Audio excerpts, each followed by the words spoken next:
कभी कभी बुराई किसी मुखौटे में नहीं आती, वो मुस्कुराते चेहरों में छिपी होती है। एक हैंडशेक में, एक दोस्ती में या एक मासूम नजर में।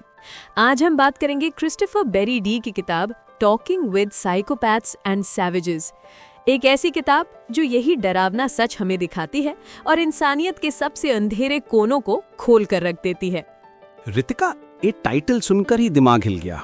टॉकिंग विद साइकोपैथ्स मतलब लेखक सच में साइकोपैथ लोगों से बात करता है। बिल्कुल। क्रिस्टोफर बेरी डी एक क्रिमिनोलॉजिस्ट है जिसने दुनिया के कुछ सबसे खतरनाक सीरियल किलर्स और साइकोपैथ से खुद इंटरव्यूज लिए हैं। उसने कोशिश की है समझने की कि बुराई का असली चेहरा कैसा होता है और क्या कोई इंसान पैदा से ऐसा होता है या हालात उसे ऐसा बनाते हैं। मतलब क्या ये किताब एक तरह की ट्रू क्राइम किताब है? बिल्कुल, लेकिन सिर्फ क्राइम नहीं, ह्यूमन माइंड की गहराई तक उतरने वाली किताब है। लेखक ने सिर्फ उनके अपराध नहीं बताए, उसने उनकी साइकोलॉजी खोली है। कैसे एक सामान्य चेहरा, सामान्य आवाज वाला व्यक्ति इतना ठंडा और निर्दयी हो सकता है कि उसे किसी की हत्या करके भी कोई पछतावा नहीं होता।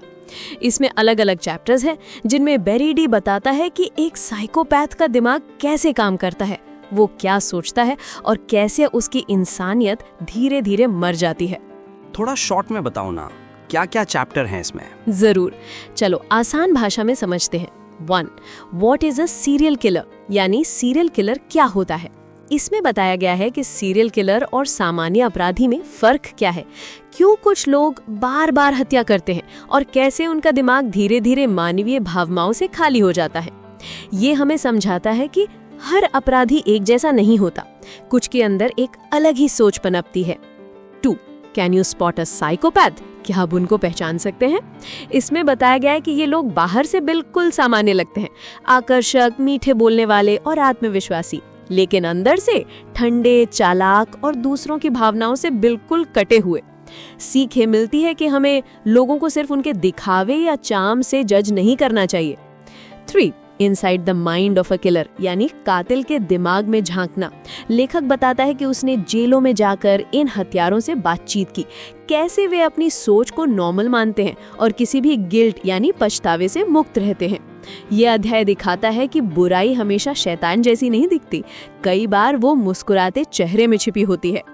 4. द होमिसाइडल ब्रेन, ये अध्याय बताता है कि साइकोपैथ के दिमाग में कुछ हिस्से वैसे काम नहीं करते जैसे सामान्य लोगों के करते हैं।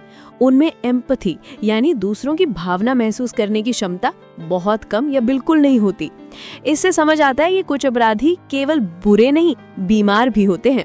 5. रियल केस स्टडीज, यहाँ लेखक ने असली अपराधियों जैसे जॉन क्रिस्टी, पीटर क्यूटन और नेविल फीथ से मुलाकात की और उनके केस की कहानी सुनाई।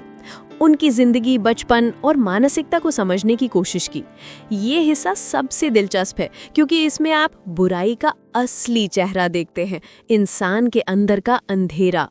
तो बेसिकली ये किताब क्राइम स्टोरीज नहीं बल्कि माइंड स्टोरीज है। एग्जैक्टली, ये ट्रू क्राइम साइकोलॉजी है।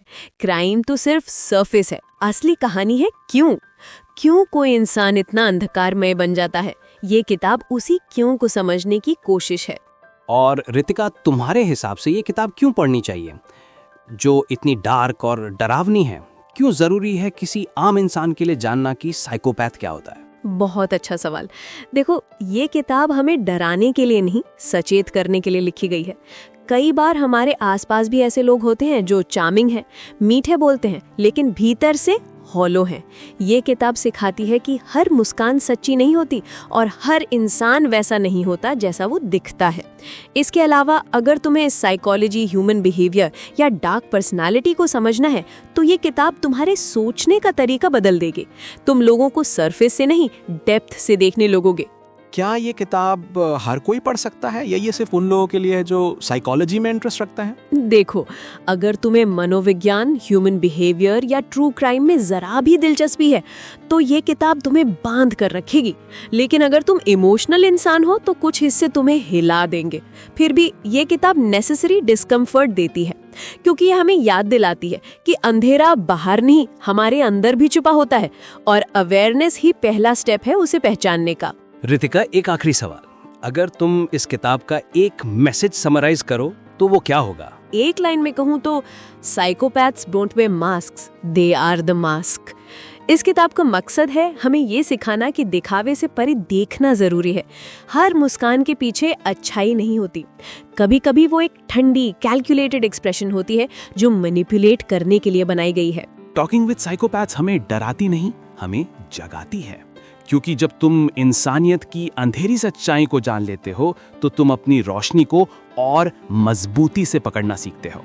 अगर तुम्हें आज का ये पॉडकास्ट इंसाइटफुल लगा तो इस वीडियो को लाइक करो, अपने दोस्तों के साथ शेयर करो, और अगर तुम भी ऐसे ही माइंड ओपनिंग बुक्स जानना चाहते हो तो सब्सक्राइब करो रितिका रिवील्स को, क्योंकि यहाँ हम सिर्फ किताबें नहीं पढ़ते, हम इंसानियत के अंदर झांकते हैं।